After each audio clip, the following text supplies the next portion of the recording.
Can you hear the crackling of the fire? This is just the beginning of a bonfire and can easily be built up by adding additional branches, but for now, I'm just starting it out with some kindling from the Sirah. This little thorn bush growing in many areas around Israel and quickly taking over open land is like the Swiss army knife of nature.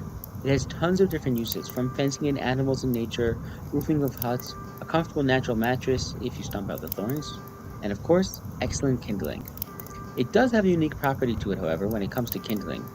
Because of these little things growing on it that look like a bit like little clay pots, perhaps where it gets its name, it gives off this unique cackling sound as it burns.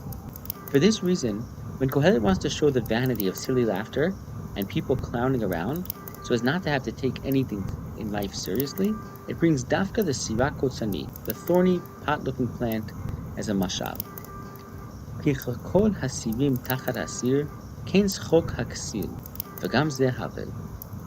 As the sound of the sirim under the sir, meaning the pots under the pot. Or in other words, the sirah kotzani in the fire underneath the pot, which is heating it up. Remember that it gives off this unique cackling sound. So is the laughter of the fools, and that too is hevel. The sirim branches make for great kindling in that it gives off a tremendous heat, but burns up and disappears incredibly quickly. Meaning it's great for kindling, but if you don't quickly add additional branches, your fire will very quickly go out. This is a great mashal for the hevel of the laughter of those who don't take anything seriously. They make plenty of noise but disappear just as quickly as they showed up, with nothing to show for their presence itself if not built upon.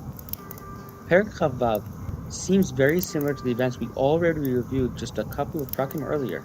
Shaul had already come to realize that David really had no evil intentions towards him and said he would leave him alone. Why is he back after him again? Chazal teach us that Avner ben Ner was killed because he wouldn't let David and Shaul come to peace after the last meeting. The king of Israel went into a cave alone without it first being checked.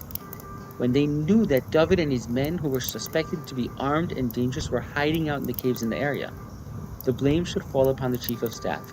How could you let the king go in without first having the cave checked?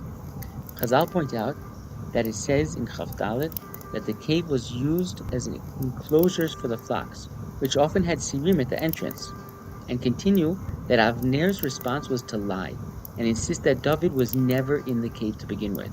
The king's cloak must have gotten caught and torn in the brambles, and when David found and recognized the piece of cloth, he used it to trick him. Besides, even if David could have killed him, he wouldn't have done so, as he knows that all the soldiers in the area would have caught him and killed him. This was a way of tricking Shaul when he couldn't get away otherwise, and Shaul fell for it. As such, Shaul tries again. This time, however, how can Avner pass on the blame? They fell asleep on watch, and David stood right over the king with the king's own spear in his hand. There was no one to stop him and no one to chase after him, or they would have caught him already. Chazal say that in this case, Avner answered that the items that David had must have been accidentally left behind when the troops with Shaul stopped to drink from one of the pools of water along the route. This is why in Shmuel Bet it says that Avner ben Ner was taken by Yoav from the Sirah cistern and killed, meaning the conjunction of these two excuses that he made. David, however, had had enough at this point. He couldn't leave the land of Israel, as he would be abandoning his people when they needed him.